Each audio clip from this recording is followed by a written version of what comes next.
Right now on Morning News Now, a potential boiling point in the Middle East. This morning, the world bracing for what could come next following Iran's first ever direct assault on Israel in the wake of a deadly attack on a consulate in Syria earlier this month. This attack is just another example of how they operate for years and years, spreading havoc, terror, instability all over the world. Now, as Israel weighs a possible counterattack, new concern that the U.S. will soon be dragged into a wider war. We'll bring you the latest. Also this morning, history in a New York City courtroom with Donald Trump's hush money trial and the first ever criminal trial involving a former president set to get underway.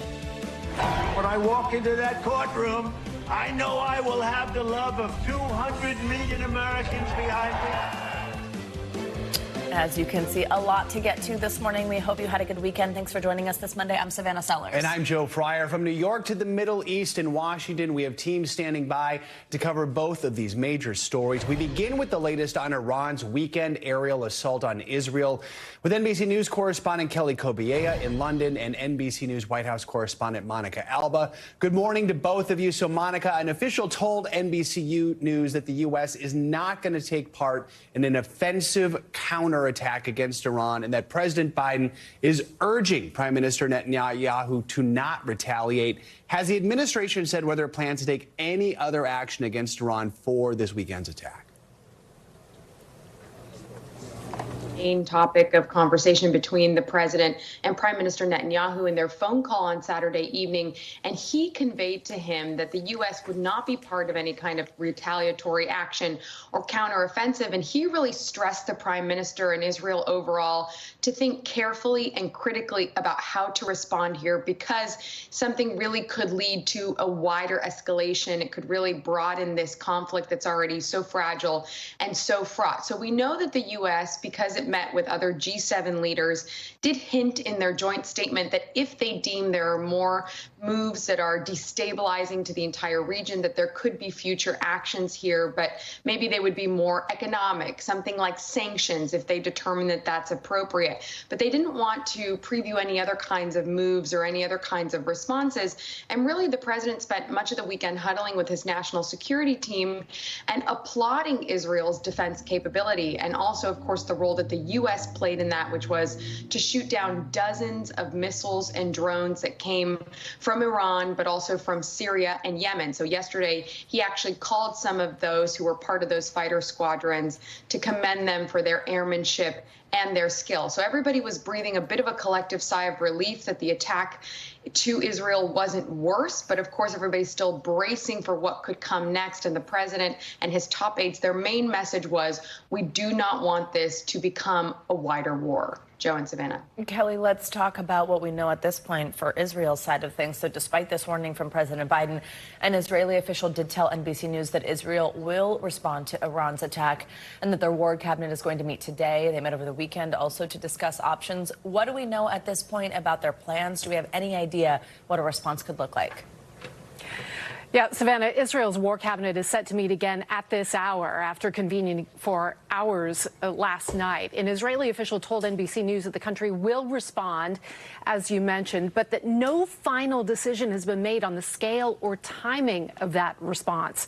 The official said that among the considerations were whether Israel needed to retaliate immediately or could wait, and what impact any escalation against Iran would have on the military operation in Gaza. We also heard from IDF spokesman Daniel Hagari on Sunday. He said that operational plans for both offensive and defensive actions have been approved, but he didn't get into details on what those operations might be. And again, it's up to the war cabinet to decide if anything will happen at all. A second Israeli aide to a member of the war cabinet told NBC News that no one wants to see an escalation, and it's a very delicate time right now, which I think has been underscored by a number of leaders in the region. Iran has doubled down on its right to defend itself on carrying out these strikes, calling the strikes necessary and proportionate after that April 1st bombing of the site in Damascus.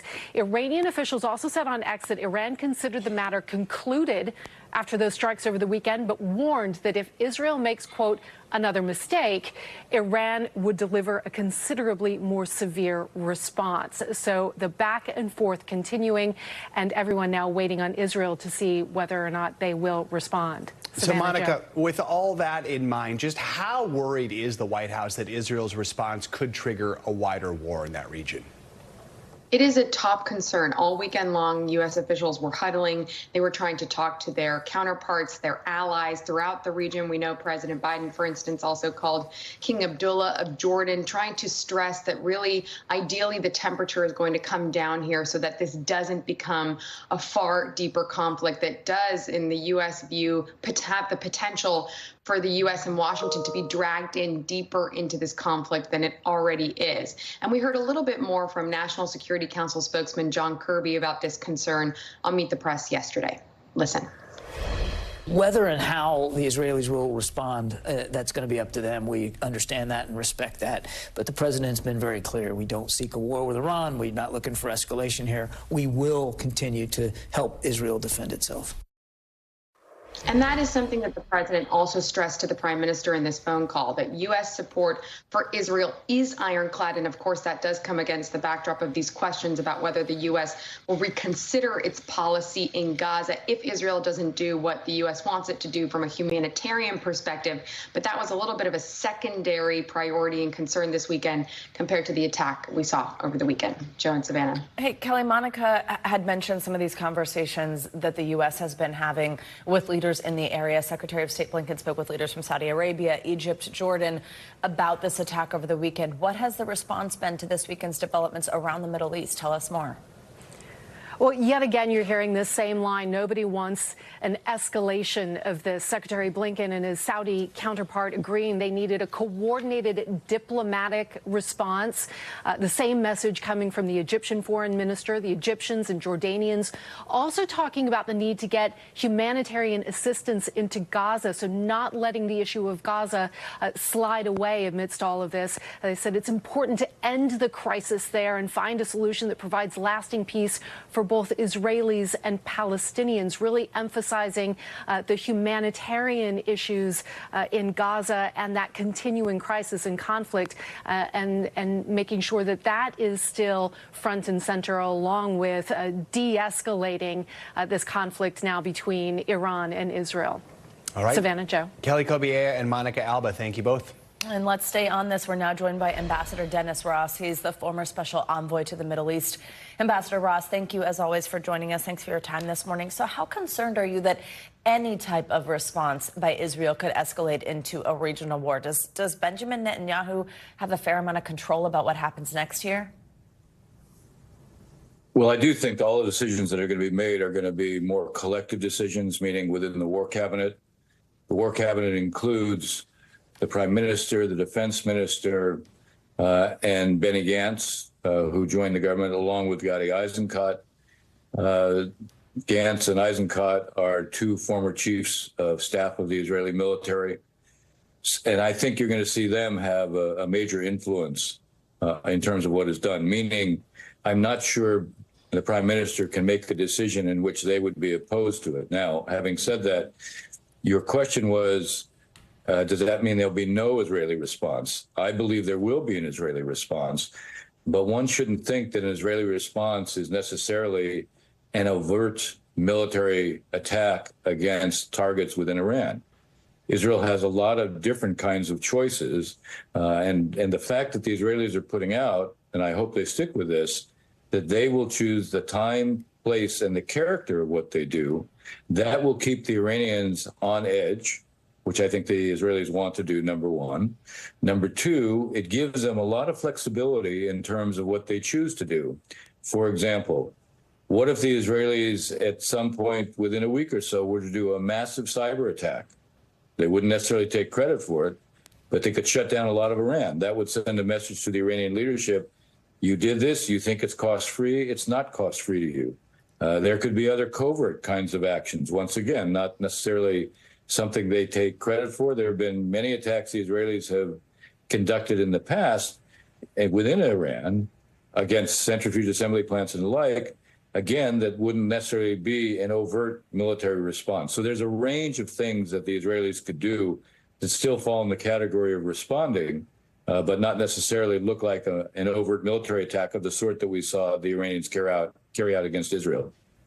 So, Ambassador, looking at what happened this last weekend, 99% of Iran's attack was shot down. And as Kelly reported in a statement, Iran says it now considers the matter concluded. That begs the question, what was this? Was this meant to be a symbolic show of force? Is there a way both sides can simply declare victory and move on, or does that seem unlikely? I don't think you can call it simply a symbolic approach, because when you fire over 350 rockets, cruise missiles, and drones, and you try to time those so that it is designed to make the Israeli defense against it as complicated as possible, they clearly want to inflict some cost on Israel. And so I don't think it was purely symbolic. However, the fact that they, in a sense, conveyed that they were going to do something over a period of many days in advance gave the Israelis a time to prepare. It also gave us time to prepare. We were, along with the British and others and some in the region, we were responsible for intercepting about a third of all the weapons that were fired against Israel. So it gave us time to position ourselves as well. In effect, what the Iranians were signaling is they were going to do something that was going to impose a price on Israel, but at the same time, they didn't want to turn it into a wider war. And in a sense, so it's more than symbolic. It is a statement. They wanted to inflict much more damage on Israel without turning it into an all-out war, and they were frustrated in that. It is interesting. Their claims, by the way, are that they forced Israel to spend a lot of its assets in defense, and that in itself is an achievement. I guess I would make one more point. Mm-hmm. The real point here is that the Iranians have signaled the Israelis that when the Israelis go after their Revolutionary Guard senior generals in Syria, that from now on it's going to draw an Iranian response.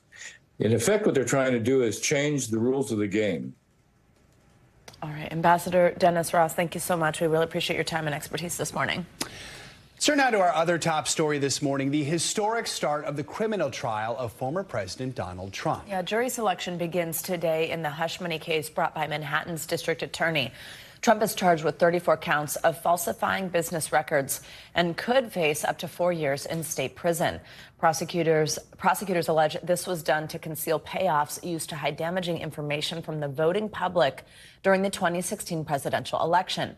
The case centers around allegations Trump tried to suppress various sex scandals with hush money, most notably a $130,000 payment to adult film star Stormy Daniels, paid via his former fixer and lawyer Michael Cohen. Now, Trump denies any wrongdoing. NBC News correspondent Vaughn Hilliard is outside the courthouse for us this morning. So, Vaughn, history will be made today in that courthouse right behind you when Donald Trump becomes the first former president to stand trial ever in a criminal case. Explain to us the jury selection process, which won't be easy. How is that all expected to unfold? Well, first of all, guys, you're looking at 6,000 New Yorkers who are being summoned this week to the Manhattan criminal court system. That's not all for the Trump trial, but in a typical week, it's 4,000. And a source tells NBC News that 2,000-person uptick is due to the Trump trial here because of the understanding that you're dealing with a criminal defendant who is so well known. And just today alone, they're looking at 1,500 jurors coming in, and there's going to be more than 60 questions that are asked of jurors, including everything from whether they've attended a Trump rally in the past, whether they follow him on social media, or what news sites they read or watch. What is unique about this case is that each of the jurors, they have the opportunity to dismiss themselves for whatever reason, saying they are not able to attend what could be a 6-week trial. This is going to be a very serious process where the prosecution and the defense are engaged. You're looking at a total of 12 jurors being selected, as well as 6 alternates. Vaughn, who are some of the main witnesses expected to testify here? And at this point, do we know if Trump himself will take the stand?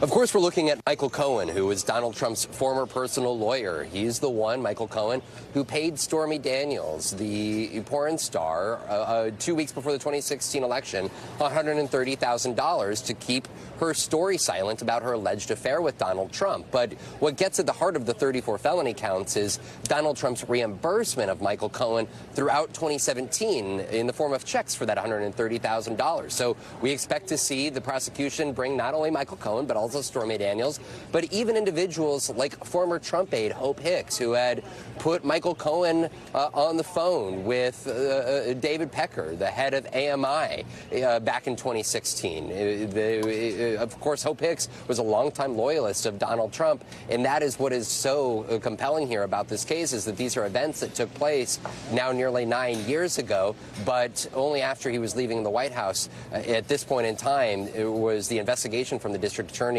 ultimately culminate in these 34 felony counts. So, Vaughn, break down what is really at stake here, both politically and just personally, for the former president. Of course, we're less than 7 months away here from the general election, and I was at a rally in central Pennsylvania with Donald Trump over the weekend where he repeatedly lambasted the trial against him, saying there's no case against him, that he is innocent, and he made a very clear statement saying that when he goes inside of that courtroom, he knows that, in his words, 200 million Americans are behind him. Donald Trump is looking to not only make the case here to the jury inside the actual courtroom, but also make the case to the American electorate at large, is that he is innocent, or at least that he is being unfairly prosecuted. For Donald Trump, there is new polling just from this weekend from New York Times Siena College, though, that showed that a majority of Americans, including a majority of independents who are going to be critical to his ability to win in those major battleground states, view the charges against him here in New York as either very serious or somewhat serious. So for Donald Trump, being able to go onto the campaign trail when he can, because he's required as a criminal defendant to be inside of this courtroom, when he's able to get out on the campaign trail or address microphones, he has every intention of trying to undercut the testimony presented against him by people like Michael Cohen, but also make the case to the American public at large that he is still the best one fit to be in the White House, even if he is found guilty and even sentenced to prison time for 2025. All right, Vaughn Hilliard, we will be speaking with you a lot over these next several weeks. Thank you, as always. We sure will. Let's stay on this and walk you through the timeline of what we are expecting in this trial. Yeah, jury selection kicks off today. That is expected to take 1 to 2 weeks. Overall, this trial expected to last 6 to 8 weeks. The court will take some time off. It will not meet on Wednesdays. It will also take days off for Passover, which starts April 22nd. It's expected to wrap up well before the next big political event on the calendar. That is the Republican National Convention, which begins July 15th in Milwaukee. NBC News legal analyst Danny Savalas joins us now to dig in on what we're about to see unfold today, this jury selection process. So, as Vaughn had mentioned, 6,000 New Yorkers summoned to come in to potentially serve this week. That's more than normal. Tell us exactly what to expect from them in these next couple days. I expect we're going to burn through a lot of them in jury selection, and that's what the court expects. That's why they summoned so many jurors, because you can expect right off the bat there are going to be some jurors who will raise their hand and say right up front, I don't think I can consider the evidence in a fair and unbiased way. Because Judge Merchan has pointed out, it's not enough that a juror may not like the defendant. We're sitting in a county where, statistically, looking at voting returns, a lot of people in Manhattan probably don't like Donald Trump. That's not the inquiry. The inquiry is whether or not they can set aside their biases and listen to the evidence and make a decision based on the evidence and the law. However, that just may not be possible. Right. And Judge Merchan has said that self-identified jurors who say, hey, I'm out, I can't do this, they're not even going to interview them further. So you're going to see a lot of people moving in and then moving out of the courthouse, I think, relatively quickly as they go through jury selection. I did jury duty just last week. And me the week before. Yeah, but I saw firsthand they were asking for people for like a 6-week trial, and it was nearly impossible to get people who could commit to that. And that was without the former president being the defendant in the case. So let's talk about the questions that are going to be asked here. What can be asked of the jurors and more importantly, perhaps what can't be asked, because you can't say, like, who'd you vote for in the last election, right? Notably, that is the question that is omitted from the juror questionnaire. But look, let's get real. Some of the questions in there certainly give you an idea of which way someone's politically leaning. For example, what do you read? Here are some of the other questions. Have you ever been a member of QAnon or Antifa? That might give you a couple ideas of which way a juror leans politically. But the specific question of who did you vote for isn't in there. On the other hand, did you ever attend a rally for Donald Trump? If you attended a rally for Donald Trump, either you're a journalist or you're a fan of Donald Trump. So these questions, and Judge Merchan himself said, look, we're not asking that voting question, but you're going to be able to tell from the answers to some of these questions which way someone leans. And the bottom line is it really doesn't matter. What really matters is whether or not they think they can set aside whatever thoughts they have about this particular defendant. I actually think normally in jury duty, the mission is get out of jury duty. I actually think something they need to guard against is the stealth juror. Yeah. Somebody who's going to pretend to be, oh, I am just vanilla neutral. You can put me on this jury, but they have an agenda. Wow. This is arguably one of the four most important criminal cases in American history. If you're a juror and you are thinking about a book deal or something like that, or you just want to be part of history, this is the place to be right now. Wow, it's a lot to watch for. Quite a tall order to get this in line. Danny Cevallos, thank you so much. We'll be talking throughout the week. Let's bring in Axios senior politics reporter Eugene Scott for more on the potential fallout of this trial. Eugene, good morning. So a recent New York Times poll showed 58% of voters see these charges as very or somewhat serious. I mean, for almost any other politician, a case like this would be fatal. That's not the case for former President Trump. In fact, it's only strengthened his support within his base. Why is that, and what could be the impact on more independent-minded voters or swing voters who maybe voted for him once but didn't vote for him another time? Sure. Well, one reason is that the former president has been incredibly effective in communicating to his base that he's being targeted, that this is a witch hunt. And we've seen since he launched his campaign in 2016 that these individuals are incredibly loyal to him and believe what he says very often when he communicates to them what the agenda of the U.S. government is. In terms of swing voters, a group I speak to often through the Axios Swing Voter Project, overwhelmingly, when we talk to people in Pennsylvania, North Carolina, Wisconsin, Michigan, and all these states that will be influential in determining who will win the next presidential election, most of these individuals are not on the Trump train, and they are concerned that the former president's ongoing legal problems, which will continue or could continue, should we say, after the election in November, could make it difficult for him to lead this country. This could be the only trial, right, that actually has a verdict before Election Day this year. The fact that it's this particular one of all of the legal issues the former president is facing, what could any outcome of this trial, guilty, innocent, what could that mean for the election? Well, we know that there have been individuals that we've spoken with who are swing voters who have said that if convicted, they will find themselves much less likely, much less willing to back Donald Trump. And so this could be very instrumental in determining whether or not Donald Trump gets to return to the Oval Office. Once this trial begins, Trump is going to be in court most days. That's the expectation. How will this affect his ability to run a successful campaign against President Biden? We know he sort of has turned this into part of the campaign, but there's also no cameras in court. Well, it'll have a significant impact. The reality is it's very difficult to campaign. I mean, it's a full-time job. And so if he's not able to attend this job, he's going to have to resort to other options. Some of the options that his campaign have said they'll resort to is leaning heavily on surrogates. They're going to spend significant time talking to conservative media, knowing that conservative media is quite popular with their base. And they're going to hope that social media is able to communicate to people that they're hoping to reach, including those outside of his base, what it is that he believes he will do if he's able to return to the White House. And hopefully that message will trump whatever's happening in the court. All right. Eugene Scott, thanks so much for joining us this morning. Appreciate it. Well, there is much more to come here on Morning News Now. After the break, it's being called burglary tourism. Thieves flying to the U.S. on tourist visas and breaking into homes in upscale neighborhoods.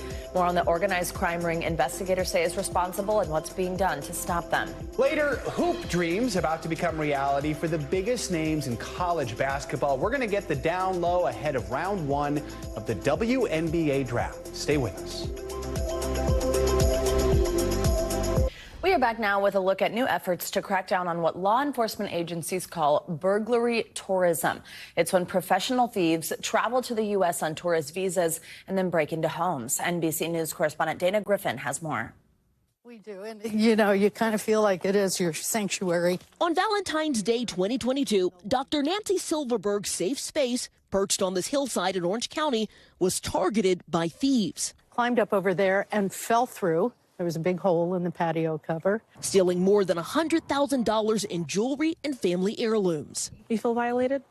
Oh, yes. Investigators say she was likely the victim of so-called burglary tourists, gang members in an organized South American crime ring, and it's happening all across the country. Thieves caught on camera breaking into this home in Scottsdale, Arizona, and this pair who hit a home in Miami. Law enforcement officials say thefts like these have been an ongoing problem for the past 5 years, but there's been a recent uptick. This is organized crime, hands down. And these thieves are not sneaking across the southern border to get in. Instead, they're flying to the U.S., entering legally on tourist visas under a program known as the Electronic System for Travel Authorization, or ESTA. For $21 online, 43 countries participate. You can come here for 90 days at a time. Orange County District Attorney Todd Spitzer says these professional thieves use camouflage while watching your home and may be armed with the latest technology. Wi-Fi jammers, so if you have a Wi-Fi system, then they block that. If the police are being dispatched because there's a silent alarm from the alarm company, they have the ability to block these police transmissions. That's like military level type It's stuff. totally military. And Spitzer says many of the suspects come from just one country. People we've arrested here in Orange County have criminal records coming from the country of Chile. Congresswoman Young Kim says that's because a key part of the agreement is being ignored, allowing these gang members to enter the United States. Under the agreement, Chilean government has to vet every single passenger that gets on the plane, but they're not doing it. Chilean officials say while the total number of cases are relatively small, quote, we recognize the severity of the problem. And Homeland Security says they are working with the Chilean government to detect, deter, and prevent travel to the United States by known criminal actors. Nancy Silverberg has added extra security to her home, and she hopes lawmakers will solve the burglary tourists problem. This seems like such an easy backdoor way that I think could be addressed. Dana Griffin, NBC News. Get to weather now. Millions across the plains and parts of the south are under risk this morning for strong to severe storms. Michelle Grossman is with us with the latest. Hey, Michelle, good morning. Hey there, guys. Great to see you. And yeah, we're looking at another three-day event of the threat for severe weather. Today, we're looking at millions under the threat for tornadoes, some really large hail, also the chance of some damaging winds. On the backside of this system, we're looking at cold air in place. So mountain snow for parts of the Cascades, parts of the Rockies, also really windy conditions. And then another big story on this Monday, southern warm, actually really 2/3 of the country really warm for this time of year. Portions of the Northeast and Mid-Atlantic will feel more like June, and we're going to break some records in some spots today. Let's start with that severe weather threat because we are looking at 14 million people at risk from the southern plains all the way to the Dakotas, especially where you see the yellow and the orange. That is the likeliest spot for seeing some stronger storms. So parts of Nebraska, parts of Kansas, the likeliest spot. 14 million Americans under the risk for damaging hail 2 inches or greater. That's large. Also winds gusting up to 60 miles per hour. A few tornadoes are possible as well. The number grows on Tuesday to 24 million. Same sort of story. Same all the hazards on the table once again tomorrow for large hail, a few tornadoes, and winds gusting up to 60 miles per hour. Again, where you see the yellow and orange, that is the likeliest spot, especially in parts of Missouri, into Iowa, and also Illinois. But Chicago, you could see some airport delays as you go throughout your Tuesday.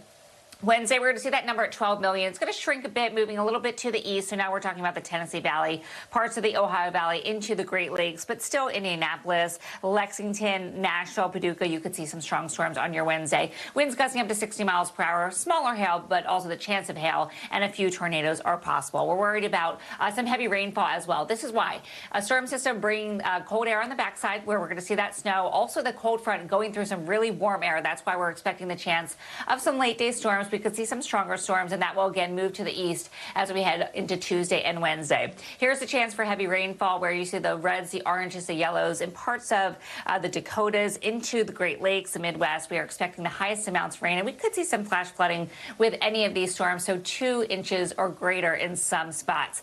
Big time warm, guys. We're looking at temperatures into the 80s, near 90 degrees in some spots. New York City today, 15 degrees above normal. We're going to end up right around 77 degrees, so enjoy it with some sunshine as well. 77 degrees. Like that forecast. Thank you, Michelle. Appreciate it. Thanks. Coming up, continuing coverage of the historic criminal trial of Donald Trump. Jury selection set to start today with thousands of potential jurors summoned for questioning in Trump's New York hush money trial. When we come back, more on what to expect and what's next for the former president. This is Morning News Now. We are back now with more on the history that's set to play out in a New York City courtroom later today, where former President Trump will become the first ever former president to face a criminal trial. It's all over alleged falsified business records used to cover up hush money payments prosecutors say he made to adult film star Stormy Daniels during the 2016 campaign. Trump has denied any wrongdoing and says the case is part of an effort to hurt his 2024 presidential campaign. NBC News correspondent Jay Gray joins us from outside the courthouse with what to expect. Jay, good morning. So walk us through 2 things here: the charges the former president is facing and also what jurors are being asked to consider, as that's what's getting underway today. Yeah, Savannah, Joe, it's expected to be a controversial and really a very difficult trial on both sides here. As you talked about, 34 charges about falsifying business records in order to conceal damaging information or unlawful activity from voters just ahead of the 2016 election. What it boils down to is that 6-figure payment made initially by Michael Cohen, an attorney and fixer for former President Trump, which he repaid after taking office. So the question for jurors is going to be, is this a payment that was made to hide information, to hide the alleged affair, which Mr. Trump says that he never had, from voters, or was it to hide it from other individuals, including his family? Was he embarrassed about this and didn't want his family to know? If so, that's not an illegal payment. If he was hiding this information, though, from voters ahead of the election, obviously that would be illegal here. And so that's where the jury's going to have to draw the line, and going to be tough, according to legal analysts on both sides, to really differentiate that. Jay, what witnesses are we expecting to be called in this trial? Who could take the stand? Yeah, there are a number, Joe, and many of it reads like a roll call for a soap opera, a cast of a soap opera. We'll have Stormy Daniels is expected to take the stand, or she is at least on the potential witness list, along with Michael Cohen, who we talked about, who, by the way, has been convicted for making those payments of campaign finance charges. And then we expect to hear from Daniels' ex-attorney, Michael Avenatti, who is in federal prison right now for stealing money from his clients, and then a number of former Trump aides, including loyalist Hope Hicks. So that will be a very interesting part of all this and how it may play out inside this courtroom. And Jay, how realistic is it that the former president himself could testify? Well, look, I think when you talk to legal analysts and most lawyers, they say it would be a bad move. But the former president has said repeatedly that he is willing and would like to testify as a part of this case. He has to be in the courtroom, unlike the civil cases, every day of this felony trial. And he has, again, said that he wants his message relayed by himself, that he wants to get up there and say this. While it's maybe not the best strategy legally, it is the former president. So I think we're at 50-50 right now as things get started. We'll see. All right, Jay Gray from Lower Manhattan for us. Thank you so much. This is a historic day, so let's bring in NBC News presidential historian Michael Beschloss for more context on the significance of today's events. Michael, good to have you with us. So we know Trump's the first president to face criminal charges. I don't need to tell you, when it comes to criminality in the presidency, of course, Richard Nixon comes to mind. Ultimately, though, he was pardoned by President Ford for what he did in office. This case here, it's about alleged acts that would have happened before Trump even took office. I guess, have we ever seen anything like this when it comes to the president or former president in the country? Just how historic is this moment? Well, I can say this with a full heart, Joe and Savannah, this is something we have never seen before in American history. Yes, Richard Nixon, as you both know, was pardoned by Gerald Ford, 1974. And without that, Nixon would have probably gone on a criminal trial or more than one trial in 1975 and 1976. We could have seen the first former president going to prison. But here we are, not only a former president, but someone who is about to be nominated by his party and is going to be on the ballot this fall to come back to the White House if he is elected for another term. This takes this to a new stratosphere. And I think ultimately what people are going to look at this in history for is not only the fact that, you know, in history, they'll say Donald Trump, who was the first president to go on criminal trial, and they'll say whether he was acquitted or convicted.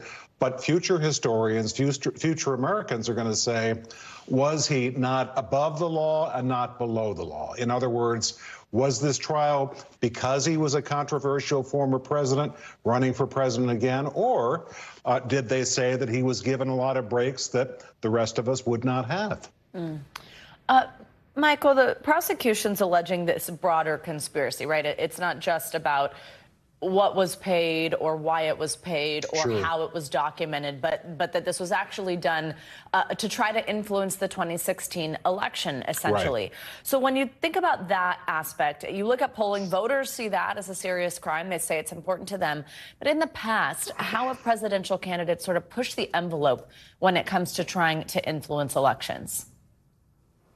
Well, this has happened in history. That's what Richard Nixon was all about. You know, what he would have gone to jail for is obstructing justice in order to cover up something that happened during his political campaign in Watergate in 1972. So that has happened before, and there's certainly a precedent for getting into criminal trouble. The jury, in the end, is going to have to read the law. Did he violate the law? You know, despite all of this, you know, I was chuckling when both of you were saying that those pictures of all these people who are going to testify looks like a soap opera. It really does. But we have to remember that this is a serious effort to make sure that none of us is above the law. And you can't convict a former president or a possible future president if he did not do something badly wrong. Michael, if he is convicted, these are state charges, which means if Trump's elected, he can't pardon himself. Another Republican president in the future can't pardon him. He faces potentially maybe up to 4 years in prison. It's also possible if he's convicted, he'll get no prison time. But if he is sentenced to prison time, what do you think even just that prospect means for the country, especially heading into an election where he's on the ballot? Well, we're going to learn things about ourselves that we don't know at this moment. You know, it's this the biggest question you could ask this morning, which is, you know, let's say, and I'm not suggesting this or predicting it, but if Donald Trump is convicted, and let's say he is sent to prison, those are two enormous ifs, but if that happens, a spectacle we have never seen in American history. Some of those people who are saying he was railroaded, they don't care, they want to vote for him anyway, would the sight of him in that scene make them change their minds? A lot of American history suggests that yes. So above and beyond everything else that we're going to see during the next month or two, and we're going to see all sorts of things that we cannot even begin to predict this morning, we're going to learn whether Americans have become so jaded that they will just say, okay, well, he's a felon, that's, you know, it was unfair, and this was, you know, something that shouldn't have been done, voting for him anyway. We should all stay tuned. He, as any citizen, right, is of course deserving of a fair trial. That's what this process in our country is supposed to do. This is not a foregone conclusion. You kind of touched on this before, but is it almost sort of a bright spot in a way that this is kind of like this test of our whole system here, so much so that somebody who once held the highest office in the land is kind of even being put into that system? Sure. You know, one of the reasons that Americans hate politics at this moment is that they think that our political system oftentimes does not work and that even our justice system is not perfect.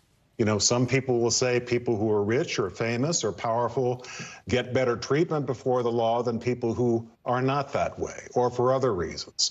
So what this is going to be is going to be a big classroom lesson for all of us. Does our system work, and particularly, does the law apply equally to everyone, an ex-president or someone without that kind of power and fame? Michael Beschloss, we're grateful to have you on this morning. Thank you as always for your time. Thank you. Be well, both. Thanks, Michael. Coming up, first comes love, then comes marriage. What happens next might not be like the classic nursery rhyme. We come back, why more and more couples are choosing to go childless. Stay with us. Morning News Now. We'll be right back. We are back now with financial headlines, starting with what we are watching on Wall Street this week. CNBC's Pippa Stevens joins us now with that and other money news. Good morning, Pippa. Hey, Joe. Well, Wall Street is set to open higher as the market looks to rebound from last week's losses. The Dow dropping nearly 500 points Friday, and the S&P 500 posted its worst day since January on lingering concerns about inflation and earnings season following disappointing results from J.P. Morgan. Oil prices are pulling back today as Israel reported limited damage from Iran's drone and missile attack this weekend, even as traders brace for any potential response. Also in focus today, economic data on retail sales and housing and earnings from Goldman Sachs. Meantime, Google could be adding a feature to the Pixel 9 smartphone that's already available on the iPhone. Android Authority reports it's teaming with T-Mobile to include an emergency SOS satellite feature. The tool would ask Pixel owners a series of questions to determine what's happening. The feature won't necessarily be free. A similar one offered by Garmin costs $15 per month. Apple is subsidizing its SOS service for now. And it's tax day, and last-minute filers can get their hands on some deals and freebies. Krispy Kreme customers who buy an original glazed or assorted dozen donuts can get a second dozen for just the price of sales tax in their state. Grubhub is offering a $15 discount on delivery orders over $25 today with the code TAXBREAK to the first 1,000 customers. TGI Fridays is offering a new limited-time cocktail to celebrate the end of tax season. The tax break features 1,800 tequilas, citrus, agave, strawberry, and passion fruit, served with a shot of Hennessy to soften the blow of owing money or to celebrate a refund. Joe and Savannah, this is one of my most hated days of the year. I know. If you drink all that, though, you might forget that you filed your taxes. It's like Yeah, thank you for the rundown there, Pippa. Thank you so much. More and more couples are choosing not to have children. Instead, they're embracing something called a dual income, no kids lifestyle. They're being called dinks, a name that really I feel needs to change. And they're sharing their stories on social media. NBC News Now anchors in Clay Essamwa has the details. There's a new term buzzing on the internet, dink.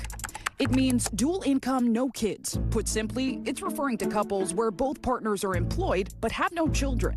Logan, Hillary, Leo, and Bodie. It sounds like a full house, but it's actually a couple and their dogs. Hillary and Logan are 31 and 30. They've been married for nearly 7 years, meeting in college. When we got married, I felt like the pressure was on, like, when are you guys going to have kids? Like, Were people asking you? All the time. Oh my And gosh, the Hillary, second we got married.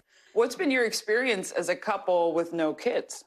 Yeah, I think it's given us opportunities that we may not have otherwise gotten if we would have had kids right away. Together, they've traveled to about 20 countries.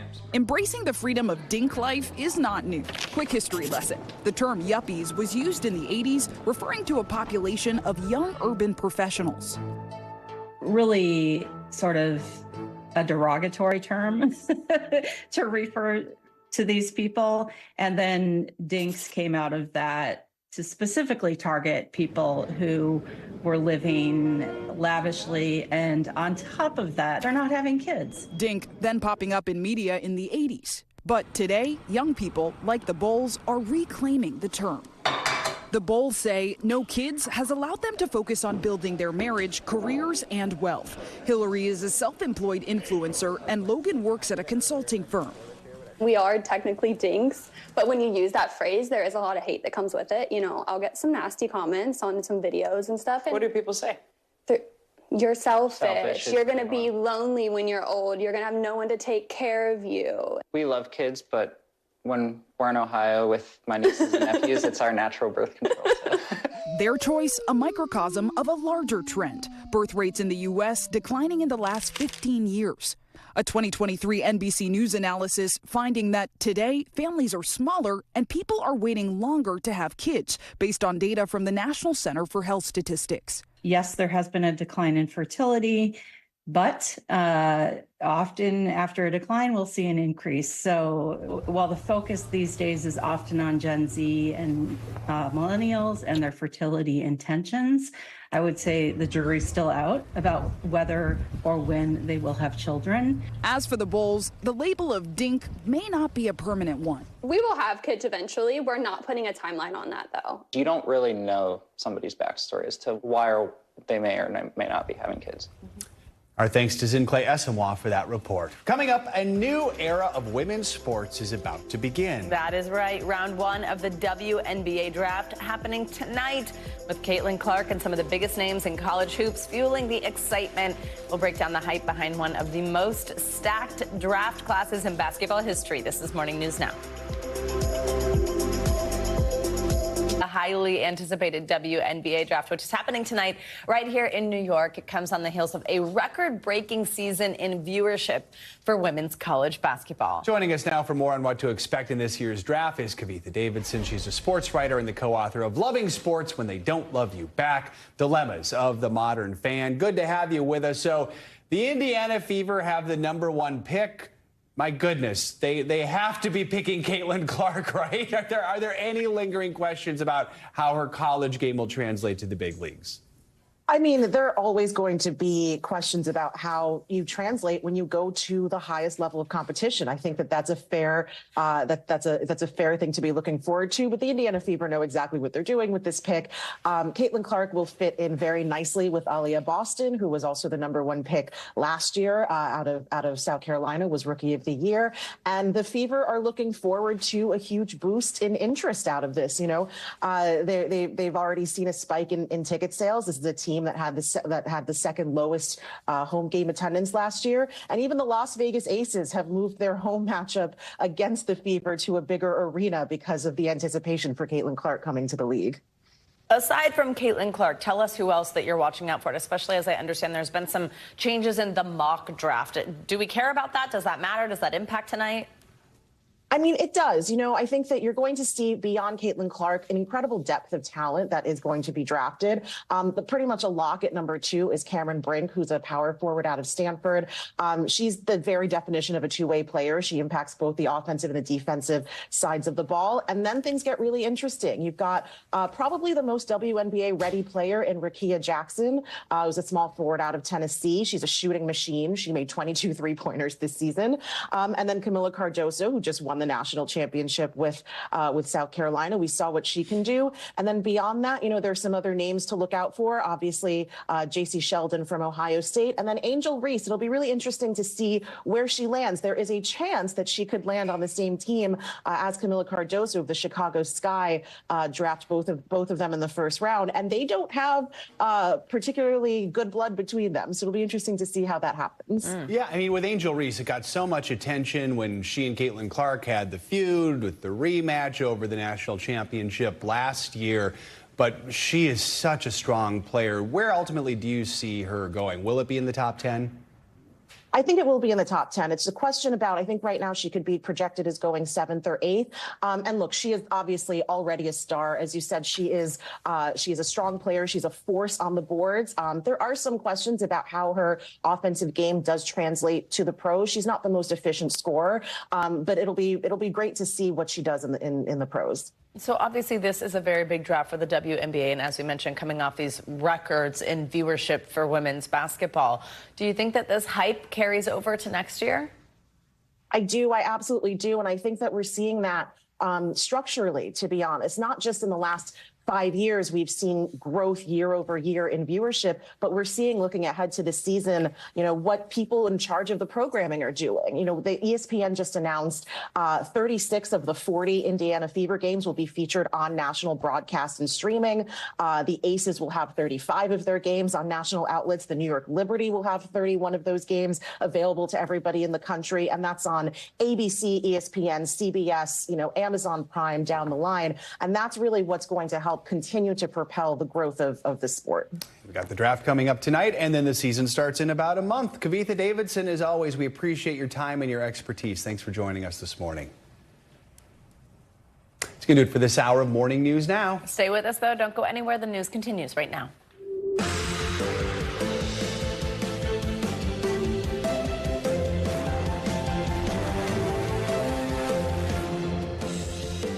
Good morning. Happy Monday. Welcome to a busy news week. Thanks for joining us. I'm Savannah Sellers. I'm Joe Fryer. Let's get right to the headlines. A big news day both at home and abroad. This morning, the world is awaiting a potential military response from Israel after Iran launched that unprecedented and direct attack on the nation over the weekend. The damage in Israel was minimal, thanks in part to its sophisticated air defense system and a response from allies, including the U.S. Still, Iran celebrated the attack as a success, saying it achieved its goals. So what comes next? President Biden sending another clear message to Israel's Prime Minister Benjamin Netanyahu that the U.S. will not stand behind any sort of retaliation.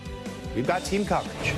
Back home, that criminal hush money trial involving former President Trump and adult film star Stormy Daniels set to begin today right here in New York. We're going to set the stage as history unfolds on two critical fronts.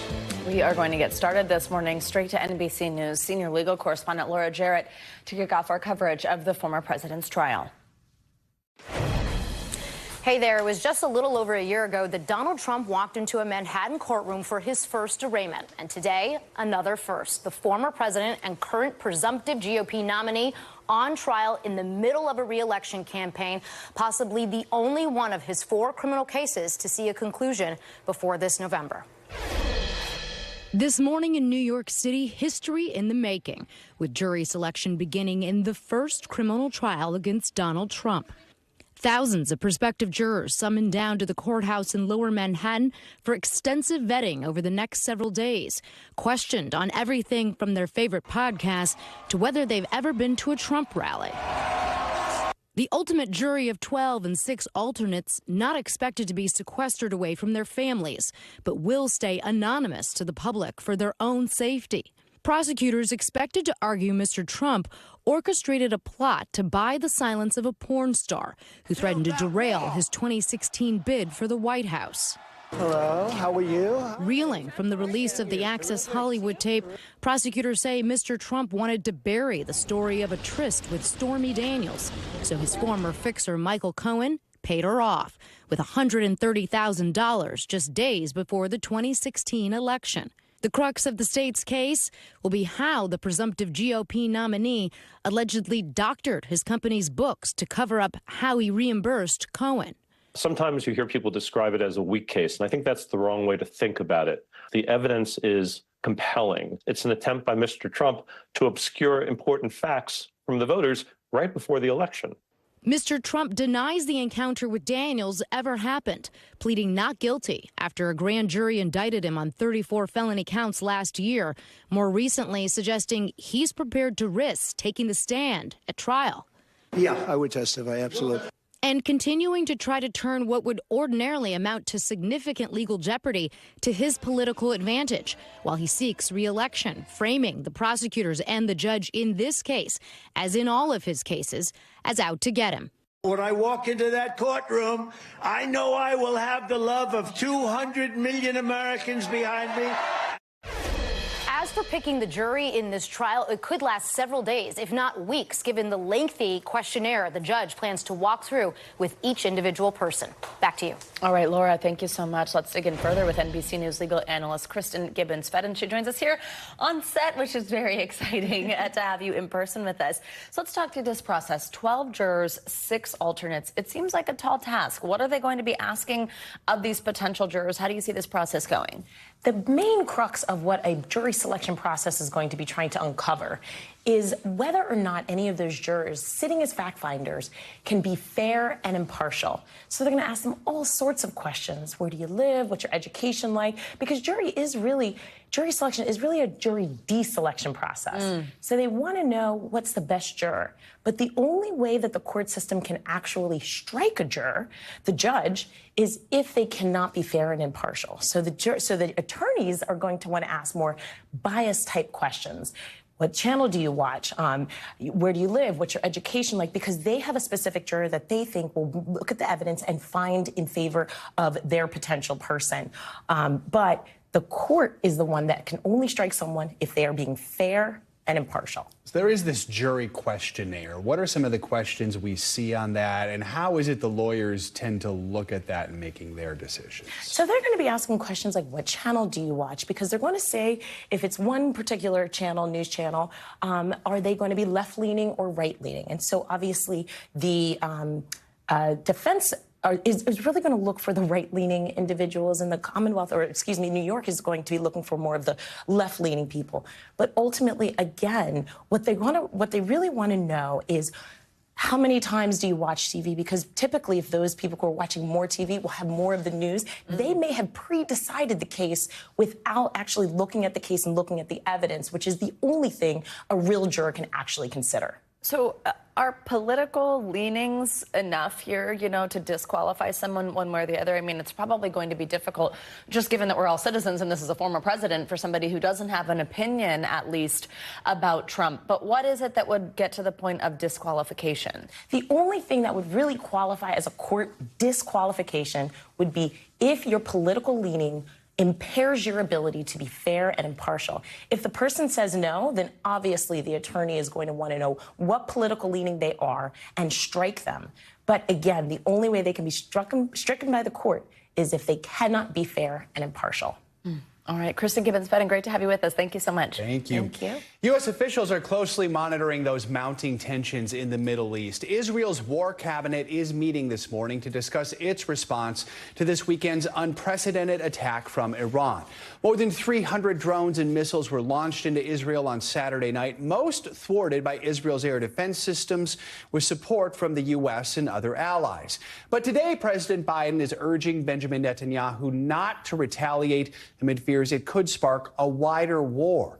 NBC News chief foreign correspondent Richard Engel has the latest from Jerusalem. Could have been so much worse. Iran's attack was stopped. Had it not been, we would very likely be in a new war this morning with the United States involved. And now President Biden and other world leaders are calling for restraint and de-escalation. Looking at Israel this morning, you can hardly tell the country just faced an unprecedented attack from Iran. Israelis bounced back quickly. But what happened this weekend could have easily triggered a massive war. And it's not off the table. What saved Israel and stopped a wider war were air defenses and extensive American help. Around 2 a.m. Sunday morning, we watched as more than 300 Iranian missiles and drones were heading for Israel. Its air defense system lighting up the sky over Jerusalem. For the last several minutes, we've seen these flares streaking all across the skies over Jerusalem. And now, for the first time, we're hearing the air raid sirens. It was a striking juxtaposition. Modern weapons over the ancient city. Sites holy to billions of Jews, Christians, and Muslims could have easily been damaged or destroyed. Also threatened, the nearby Christian town of Bethlehem. Visiting American Cardinal Dolan forced to take shelter. In the end, there was almost no damage, as Israel, the U.S., and other allies shot down 99% of Iran's missiles and drones, most of them before they even entered Israeli airspace. President Biden praising American troops involved. I swear to God, you're incredible. Thank you, Mr. President. Keep it going. Stay safe, man. In Iran, they celebrated the nation's first direct attack against Israel. Retaliation for an Israeli airstrike 2 weeks ago on the Iranian embassy compound in Damascus that killed 7 members of Iran's Revolutionary Guard. But Iran could have made its attack more difficult to stop, sending its slow-flying drones in waves all the way from Iran, effectively giving Israel hours of advance warning. Israel's war cabinet meets again today, but so far Israeli officials are remaining vague about any potential response, saying only that they will act at a time and place of their choosing. All right, Richard, thank you so much. For more, we are joined by former NBC News correspondent and bureau chief in Tel Aviv, Martin Fletcher. Martin, always good to have you with us to get your perspective, to tap into your expertise. So this is the first time Iran has directly attacked Israel from its own territory. Even though this didn't cause any significant damage, is this a sign the so-called shadow war is now out in the open? I mean, what does this mean for the region? Well, that's exactly right. The shadow war is now in the open. The Israeli president yesterday, I believe it was, said that now the attack by Iran was basically a declaration of war against Israel. And I think that's overstating the issue a little bit. And the fact that Israel has said that this morning said that they would they would retaliate at a time and a place of their choosing, I think that's music to the ears of Washington, which was very afraid, as you know, that Israel would just retaliate, knee-jerk, strong reaction against Iran, thus endangering the region, possibly encouraging a wider war, which is what everybody wants to avoid. So there is that positive aspect to it. But I think the bottom line is that Israel has been attacked. It will retaliate in some way, and the question is whether their retaliation will spark a wider war. At the moment, there's a lot of pressure on Israel coming from every corner, almost, from the United States, from Europe, from the G7, from within Israel also, of course, to retaliate in a measured way that will not spark a greater conflagration. But Israel has to do something. It will do something. It may not be right away. Absolutely. So, Martin, as you're saying, President Biden has said that to sort of practice that restraint. Also, National Security Council spokesman John Kirby appeared on the Today Show earlier this morning with a similar message. Let's play a little bit of that, and we'll talk on the other side. We want to see de-escalation clearly in the region, and everything the president has done since October 7th has been designed to keep this from becoming a wider war, Savannah. And that's why we're going to keep lashed up with our Israeli counterparts. That's why we're going to make it clear again to the Israelis. We'll do what we have to do to defend them, help them in their self-defense. But we don't want to see a wider war. We don't want to see this escalate. We certainly are not looking for a war with Iran. Martin, do you see the White House's position influencing the Israelis' decisions? Does this change the calculus for how Israel will respond, especially as we understand their war cabinet is meeting today? Well, Israel has to pay attention, very close attention, to President Biden. As you know, Prime Minister Netanyahu has had this on and off rather hostile relationship with the American president. Under present circumstances, that has to change, and change immediately. And therefore, Netanyahu and the war cabinet in Israel that met again today after a long, contentious meeting last night, they have to take into consideration what the United States says. But the bottom line is that the region has dodged a bullet for the time being, because Israel has not launched an immediate retaliation. But I think what's going to happen out of all this is that, in a sense, it's good news for Israel in one way, because it's the consensus is that Israel is now being emerging from the isolation that followed after October 7th. You know, Israel, as you know, after October 7th attack, Israel came under a lot of criticism, and it is still under criticism for the way it responded in Gaza. Israel was becoming more and more isolated. But now, with the combined attack, the combined defense, rather, of Israel with the United States, with European countries like Germany, France, Britain, and also with the help of Arab countries like Saudi Arabia, the UAE, Jordan, with all that emerging, Israel's now emerging from that isolation. It has real, I guess you can say, friends in time of need. That's what happened. And I don't think Israel wants to break that. It's a step forward diplomatically and politically for Israel that would be ruined if Israel suddenly launched a violent attack now on Iran. So I think that the effect on the region and on Israel in the short term is positive politically for Israel, and they don't want to throw that away by a sudden attack on Iran. Martin, for those who don't know, 2 of your family members were kidnapped during the Hamas terror attack on October 7th. We were relieved to report that they were released. We're very tight on time here, but these latest developments, what could they mean for the remaining hostages? One of our families still is the remaining hostage, and I think what it means is that the pressure is on in Israel not to do anything that would endanger the release of the hostages. And there are negotiations ongoing right now. Hamas apparently has presented a new plan that Israel has to look at and see whether there are any aspects of it they can agree on. But I think what it means really for the hostages is that a release is delayed in the short term, but at least it's encouraging these negotiations that are continuing. But either way, what I can tell you here in Tel Aviv, where I am now, the hostage families, the families of the remaining hostages, are absolutely desperate. They're demonstrating every day, and they're terrified that this latest round of violence will endanger their family members even more. We're thinking of them and always thinking of you and your family. Martin Fletcher, thank you for your time as always. Martin, good to see you.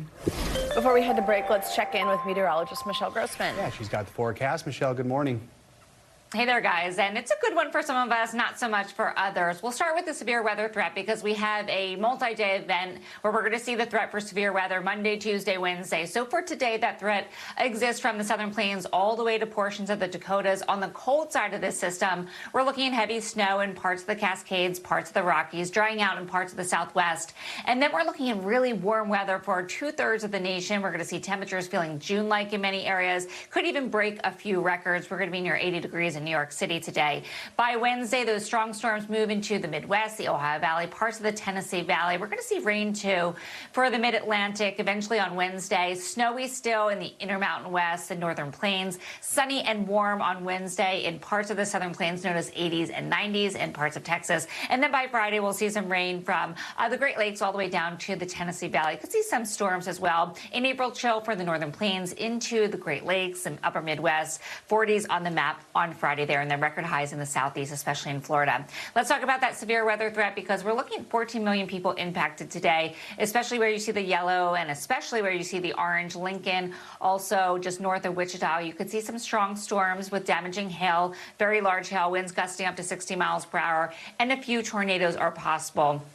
By tomorrow, we're going to see that number growing up to 24 million. Same sort of story where we have the threat for damaging hail, a few tornadoes, winds gusting up to 60 miles per hour, causing power outages. Des Moines, Kirksville, just west of Peoria, you could see some strong storms. Again, where you see the yellow and also the orange, so parts of the Ohio Valley into the Great Lakes. And then Wednesday, we'll end here, guys, 12 million at risk throughout the Ohio Valley into the Tennessee Valley. But once again, we're going to see temperatures very much above normal in parts of the east today. Back to you. All right, Michelle, thank you so much. Much more to come on this busy Monday morning, including continuing coverage of former President Trump's criminal hush money trial involving adult film star Stormy Daniels, set to kick off here in New York this morning. First, though, the future of O.J. Simpson's estate thrown into the spotlight this morning as his longtime attorney takes the reins. But that could mean for the families of Nicole Brown Simpson and Ron Goldman after the football star's death. That's next. We're back now with new details surrounding the future of O.J. Simpson's estate. Simpson's longtime attorney, Malcolm Laverne, was named as his executor and is now tasked with managing any claims to the former football player's estate, which could include from the families of Nicole Brown Simpson and Ron Goldman. NBC News correspondent Jacob Soboroff joins us with the latest. Hey, Jacob, good morning. Hey, Savannah, good morning to you. Yeah, in an interview with Malcolm Laverne, he tells us that he is taking his role as executor of the Simpson estate very seriously. He's also already combing through Simpson's assets to try to figure out what he's worth. This morning, the battle between O.J. Simpson and the Goldman family continuing even after Simpson's death, centered around the estate of the former football star turned celebrity defendant. Orenthal James Simpson not guilty of... While Simpson was famously acquitted in the criminal trial over the murders of his ex-wife Nicole Brown Simpson and her friend Ron Goldman, he was found liable for wrongful death in a 1997 civil suit. The jury ordering Simpson to pay more than $33 million to the victims' families. The civil verdict was the only opportunity we had to punish him for what he did to Ron and Nicole. Damages that were never paid in full and have since ballooned to more than $100 million, according to an attorney for Fred Goldman, Ron's father. In a final will drafted in January of this year, Simpson ordered all of his property be placed in a trust. How those assets are distributed will be determined by his longtime attorney, Malcolm Laverne. Now, multiple parties, including the Simpson and Goldman estates, along with the IRS, have already requested payments, according to Laverne. On Friday, Laverne telling the Las Vegas Review-Journal, "I will do everything in my capacity to try and ensure that the Goldmans get nothing. Comments he later walked back in our interview. Mr. Goldman's claim obviously has to be accepted. Still, Laverne maintains Simpson's estate likely won't be able to pay the debt in full. Mr. Goldman's probably going to have to decide whether he's going to be willing to negotiate. While Simpson's funeral arrangements are still being finalized, Laverne says Simpson's 4 children are discussing a private ceremony for family and friends. And despite multiple requests for the former football star's brain to be examined for the degenerative brain disease CTE, Simpson's family has declined to donate his body to science. And it's a hard no because the family members are in consensus that the entirety of Mr. Simpson's body will be cremated. Jacob, so tell us, is there any estimate on how much O.J. Simpson's estate may be able to pay the families of Nicole Brown Simpson and Ron Goldman? I don't think so, Savannah. At this point, the answer is no. But what Laverne tells us is the task right now is to determine basically exactly that. And this is all going to play out in probate court, by the way. But I guess the way that this is going to unfold is that he's going to have to look at assets, including things like Simpson's golf clubs and jewelry that he owned, to determine what each of those things is worth. Then they can move forward from that point, Savannah. And by the way, we did reach out to the Nicole Brown Simpson family and to the Ron Goldman family. Neither of them got back to us. All right, Jacob, thank you so much. It was 5 years ago today the world watched a catastrophic fire devastate Paris's Notre-Dame Cathedral. Now, as the city gears up for July's Olympics, the restoration is almost complete. NBC News chief international correspondent Keir Simmons has been seeing some of the work going into rebuilding this iconic building. He has been following the process step by step. Joins us from Paris with more. Keir, good morning. Hey Joe, good morning to you. It is raining, it is blowing a gale here in Paris, but nothing can wipe the smile from our faces, because that is it. That is the newly restored spire without the scaffold around it. That spire that you saw go crashing down into Notre Dame 5 years ago. Around 1,000 craftspeople have worked on making that happen, including one guy who's over here, but hails from over there. This morning, the world able to admire this iconic cathedral once again. Beautiful. It's fantastic. It's awesome. I just wish I could get inside. Years of delicate restorative repairs, inside and out. The centuries-old monument now nearing completion. Parts of the massive scaffold are gone, revealing the carefully mended scars from the devastating fire. 5 years ago, an inferno tore through the interior of the magnificent church, consuming 800 years of history in minutes. Bringing the cathedral back to its former glory required rare skills, remaking each of its famous wood structures. Amongst the few foreigners involved in the colossal effort, Hank Silver, a carpenter from New England who helped rebuild the roof made by medieval craftsmen. What does it feel like to be standing here now? It still doesn't feel real, if I'm honest. It's still a bit of a dream, really. Hank belongs to Carpenters Without Borders, a volunteer group of woodwork experts restoring historic structures around the globe. Last year, he watched overwhelmed as the trusses he crafted were transported and lifted into position. What was it like to watch that? To see a truss of that scale, hand-hewn, pegged together, flying through space, it's a really out-of-time kind of experience. Last December, NBC News got a special glimpse inside the cathedral, climbing 300 feet to spectacular views across Paris. So this is the spire that went crashing down. Exactly. We all watched it all around the world. Right up there is where we were. Now the cockcrow can be seen across Paris again. We first met Hank last summer at a workshop in Normandy, painstakingly crafting the roof's beam. In the U.S., we have a built tradition that's much newer. Being able to work on this building, which is the birth of this technique, is particularly meaningful. Using replicas of medieval tools like these axes, Hank and his colleagues reconstructed each truss exactly as they were made in the 13th century. As carpenters here, we've had to do things that the original carpenters never did. We've had to recreate all these inconsistencies, all these deformations that have accrued over the centuries. The reconstruction effort, 5 years on, nearing the finish line, while Hank now calls France home. This incredible building has changed your life. Oh, absolutely. For the rest of your life, you can come here and look at this and know that you had a part in it. I'll be dining out on this for a long time, yeah. I think. This is the city to dine out. And Hank says maybe he's not confirming anything. He left a few mementos and perhaps a few signatures there in Notre-Dame, Joe. If you want to get inside, they say they're going to reopen the place in December. Book your tickets. Oh, unreal. Just fascinating and awe-inspiring what they've been able to accomplish. Keir, thank you so much for that great look. We appreciate it. That was really cool. All right, more international news now, starting with new developments in that deadly stabbing rampage at a mall in Sydney over the weekend. NBC's Claudio Labonga has that and other world news. Claudio, good morning. Joe Savannah, good morning. That's right. Australian police looking for a motive behind that knife attack that left 6 people dead in that busy shopping mall in Sydney last Saturday. Now believe that the attacker may have targeted deliberately women. Now, 5 out of the 6 victims of the attack were women, and police say that videos of the attack shows that the attacker was focusing on women while avoiding men. The attacker, named as 40 years old Joel Cauchi, was shot dead by an officer during Saturday's rampage.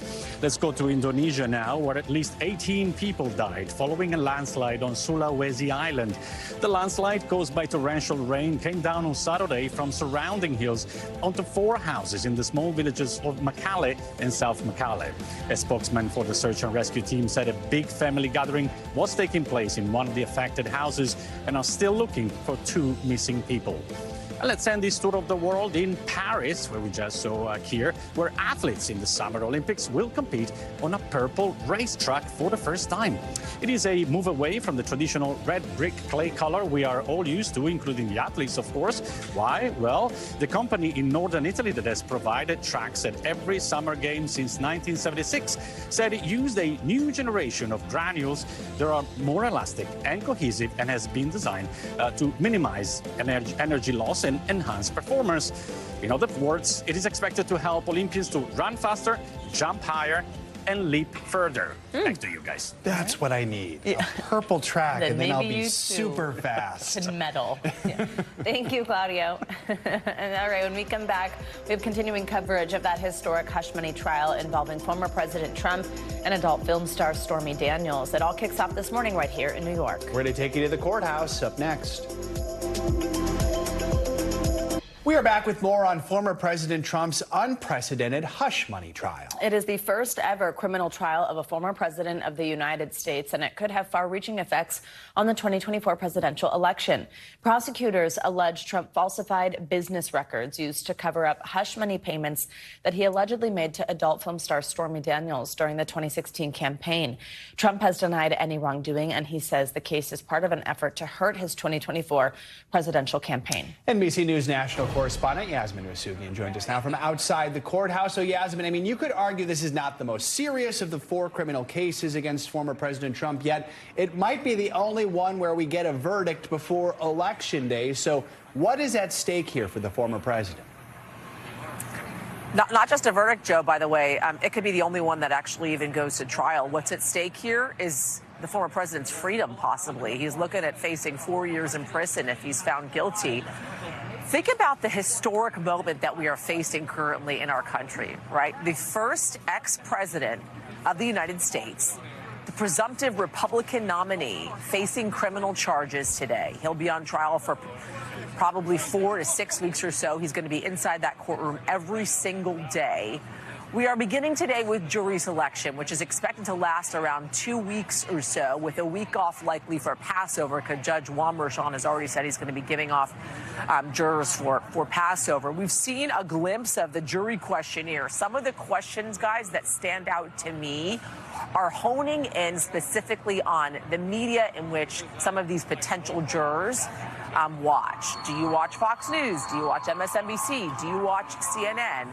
What podcasts, for instance, do you listen to? What news radio do you listen to? If we think back, for instance, to Judge Kaplan's juror questionnaire during the defamation trial with E. Jean Carroll, one of the questions that were asked was, do you think the 2020 election was in fact stolen, right? They're not asking that question outright here, but you can deduce essentially from some of the questions in this juror questionnaire where folks stand. And the jury, really, the makeup of the jury, guys, is really what is going to make or break this case for Donald Trump. Yasmin, walk us through the arguments we're expecting from prosecution, but then also the defense quickly. We just have a few seconds here, but remind us what we're looking for. So for prosecution, essentially they're saying Donald Trump falsified business records to aid in winning the 2020 election, to influence the 2020 election. We got a list of witnesses potentially from the prosecution, everybody from Stormy Daniels, Karen McDougal, Michael Cohen, the star witness. Keep in mind here, right, the question is, will the jury in fact Michael Cohen credible, right? We know Judge Engoron, the Trump civil fraud trial, wrote in his judgment, in fact, he found Michael Cohen to be credible. Michael Cohen is likely to testify towards the end of this trial. He may be on the stand possibly for 1 week. When you're thinking about the defense, their whole game here is chip away at the credibility of the witnesses, specifically the star witness, Michael Cohen. They've already begun to do that. And by the way, look out for more delay tactics throughout this next 4 to 6 weeks, guys, because we're going to be getting a lot of those from the defense. All right, Yasmin, thank you so much. Let's now bring in NBC News national security analyst Frank Figluzzi to talk about the security implications of this trial. Frank, good morning. So we're in uncharted waters here with the criminal trial of a former president. What level of security are you expecting? Well, this is the right city for this security challenge because I am expecting high levels of security and in a protracted fashion. I think any city can handle something like this for a day or two, but for 4 or 6 weeks, it's NYPD and its partners in the federal government that are the best at this. And then, you know, there's going to be clearly inconveniences that New Yorkers are used to. They get the UN General Assembly every year, for example. But you're going to have traffic disruptions, not only around the courthouse on Center Street, but also there's other locations that are going to be part of this picture because Trump at the end of the day will likely lay his head at Trump Tower on Fifth Avenue. He has a campaign headquarters in New York on Wall Street, and he'll be headed there, I'm sure, on breaks or after the court day is over. So you're going to see parts of the city disrupted for this. But as we move forward, I also have great concerns about people on the periphery. Who's that? Jurors who are ultimately selected and their security, court staff and prosecutors and witness and the judge. All of these people will be in a security bubble for a protracted period of time. So, Frank, in addition to all those folks you mentioned, we know that Mr. Trump has been rallying his supporters to try and protest at the trial. History tells us when protesters show up, counter-protesters show up. What are some of the biggest security risks when it comes to what's happening outside of the courthouse today and throughout the trial? Yeah, great point. And I have to tell you, this is a unique challenge for Secret Service and for the police. Why do I say that? Because ordinarily, the Secret Service wants a peaceful, quiet, small crowd kind of day for their protectee, and that's their dream day. That's not the case for this protectee. Donald Trump is part of the challenge because a good day for him is a large, loud crowd with lots of chaos and protesters. He's already posted on Friday that this is the day that all hell will break loose. He's already posting this morning. So you have this irony of Secret Service and the police trying to look for peace and quiet. And you have this protectee who's trying to disrupt the court proceedings, make it loud and noisy. So all you need, as we saw at a Kansas City Chiefs Super Bowl parade, right, victory parade, all you need is someone with a gun to have a beef with somebody else, and now you've got a violent incident to attach to the court security challenge. Frank, as always, we appreciate your expertise. Thanks for joining us this morning on a historic day. Apple's run as the world's top smartphone maker seems to have come to an end. CNBC's Pippa Stevens joins us with that and other headlines. Hey, Pippa, good morning. Hey, Savannah. Apple has lost its spot as the world's top smartphone maker to Samsung. Data from research firm IDC shows iPhone shipments fell about 10% in the first quarter of this year, hurt by fierce competition from Android smartphone makers and as Chinese companies take more share of the global market. Apple's reign was short. It had just claimed the top spot in the fourth quarter of last year when it was helped by the popularity of premium devices, aggressive trade-in offers, and interest-free financing plans. Meantime, Tesla could be preparing for major layoffs. Electrek reports employees are hearing rumors that cuts could be coming this week after Tesla told workers in Texas it's shortening production shifts for the Cybertruck. Some are speculating layoffs could be as high as 20% of the workforce. Tesla is coming off a disastrous first quarter as vehicle deliveries fell year over year and came in well below analyst forecasts. The company has been expected to reduce production to adjust for what appears to be lower demand overall for electric vehicles. And McDonald's has found a new way to lure customers to its stores. The fast food giant has debuted several red and yellow billboards in public spaces in the Netherlands that give off the distinct aroma of French fries. Local officials say McDonald's is using ventilators to diffuse the scent of the fries, which were placed inside the billboards and are strategically placed within 700 feet of a restaurant. People can experience the full French fry effect when they get up close and personal with the boards. I mean, wow, I guess this is a whole new marketing campaign. It's like scratch and sniff stickers or something, yeah. Oh, and everybody's nose up in it. Oh, I don't like any of that. They can diffuse it out more. pump the space with the smell. All right, Pippa Stevens, thank you so much. Thank you. All right, coming up, Space Camp, the next generation. After the break, our own Gotti Schwartz lives out one of his childhood dreams. He went to space camp to get a glimpse at how future astronauts are training for liftoff. That's next. Stay with us. Welcome back. The Hollywood-backed British soccer team Wrexham are continuing to write their own movie script after they won a second consecutive promotion. For the first time in 19 years, Wrexham will be playing in League One soccer. That's the third tier of the game over there. The small but mighty team found new fans around the world after it was bought by Ryan Reynolds back in 2021 for $2.5 million. Their comeback was the subject of the hit documentary series Welcome to Wrexham. The Dragons, as they're known, are now 2 promotions away from facing teams like Manchester United and Arsenal in the Premier League. Reynolds says he cried tears of joy at the news, and this is just like so Ted Lasso. Yeah, no kidding. You can see Ryan Reynolds, Rob McElhenney, absolutely over the moon over that so cool. one. All right. When it comes to the future of space, the next wave of missions will depend on a whole new generation of explorers. These young minds are fueled by curiosity and a burning desire to get back to the moon and go even farther. NBC News Now anchor Gotti Schwartz went to space camp to meet this next generation and see what it takes to get them to space. We have managed start 4, 3, 2, 1, 0. Booster ignition. Cool and spelled out, isn't it? And liftoff. Special discovery. At Space Camp, it's never too late for liftoff. All right, all my childhood dreams are coming true right now. But first, buckle up, because my crash course in becoming an astronaut starts with a spin. And it's called the multi-axis trainer. Yes. Because I'm going to be spinning on all the axes. All the axes. There we go. Oh, yeah. All right, Gotti, how you feeling? I feel great. It's like the most complicated rocking chair I've ever been in.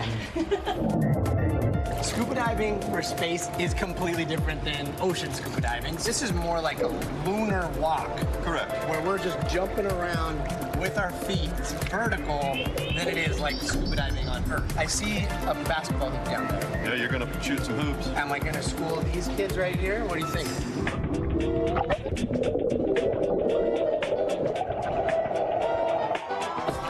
Clearly a skill that could come in handy on the courts of a lunar starbase. On Mars, that's a whole other ballgame. And this is where Space Camp meets the 21st century, the Mars base. Gets a little tight in here. Come on in, come check this out. Future astronauts training not just for what's to come, but honoring the history that allowed us to leave our planet and explore, like those famous Apollo missions to the moon and the legendary Saturn V rocket. When you're underneath this thing, it finally sinks in how insane it is that we humans put astronauts on the tippity top of this thing. This is the size of the Statue of Liberty. Saturn V rocket is one of the crowning achievements of humankind, and it's something that's changed space travel forever. And so here we go. This is the largest artifact of the Smithsonian Institution. This is what took us to the moon. That's right. It was a period of stepped-up activity in anticipation of the first manned flight in Apollo. Liftoff. We have a liftoff. How is the quality of the TV? Oh, it's beautiful, Mike. It really is. And while the days of Apollo and the shuttles are behind us, Space Camp is all about preparing a whole new generation with a new mission and a new name. What we call now the Artemis generation. These are people that are growing up with the expectation that, of course, we're going back to the moon and we're going on to Mars. Your lives started not too long ago. What do you think you're going to see in your lifetime? Hopefully something happening with Mars, I reckon. Yeah, I reckon something with that will happen. Meet Ruby, Hannah, and Lily, all the way from Australia. These Generation Artemis campers are obsessed with all things cosmos. Do you see yourselves in space in the future? Well, maybe not in space. I mean, I could go to space. That would be pretty fun. Space. So She's short enough. You're maybe doing support down here? And every job matters because while the space industry is booming, studies show a shrinking pool of young engineers entering the field. At NASA, only 17% of the agency's workforce are millennials or Gen Z, and the Artemis generation aims to change that. Well, check this out.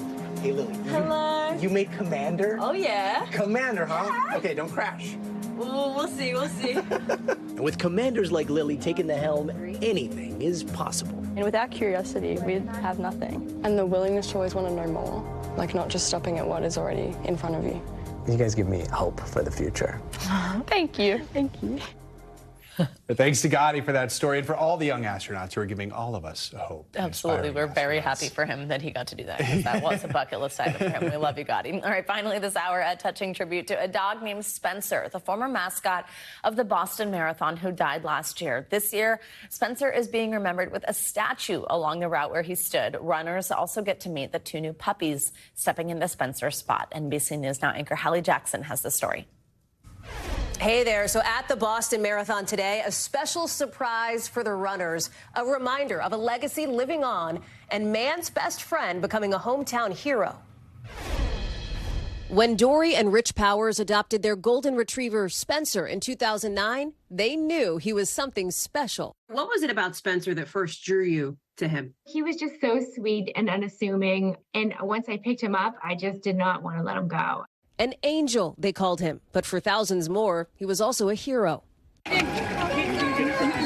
2 years after the marathon bombing in 2015, Spencer began spending every year, rain or shine, roadside, cheering on runners with a flag, Boston strong, reminding the athletes that they were too. Spencer was like the marathon mascot for so many people beyond just your family. He faced a lot of challenges. He had some severe health issues, and he miraculously bounced back, and he just took his spot every year, and he was just such a symbol of hope and inspiration that people could latch on to. And latch on they did, people stopping for snuggles and selfies. Spencer, so beloved, he became the marathon's official dog. So when he died last year, it broke hearts in Boston and beyond. Sympathy cards pouring in. His obituary in the New York Times. Here we come, Spencer! And now, a statue funded by donations right along the marathon route near where Spencer always stood. I can't thank you enough. This boy meant the world to us, and he meant the world to a lot of people. Here you go, beautiful boy. A new guard will greet Boston Marathon runners. Meet Jimmy and Jade. Does he live on in these new puppies that you have? I think so. Yeah, definitely. They're so sweet and they have a mission and they're going to do it. Like Spencer, they're training to become therapy dogs, part of Spencer's legacy in a way, honoring a hometown hero this community cannot forget. He was a symbol of hope and resilience and an inspiration for so many that we want this to go on for generations. He was just a symbol. You can do way more than you think you can. And, you can do it.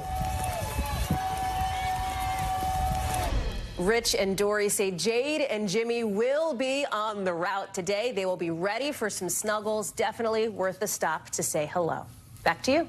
All right, Hallie Jackson, thank you. Good luck to everyone running, and we just love a dog picture story. I have to imagine the boost that would give you to see that cute 1,000,000%. on the side of the road. Love it. That's going to do it for this hour of Morning News Now. Stay with us, though, on this big news day. The news continues right now. Thanks for watching. Stay updated about breaking news and top stories on the NBC News app or follow us on social media.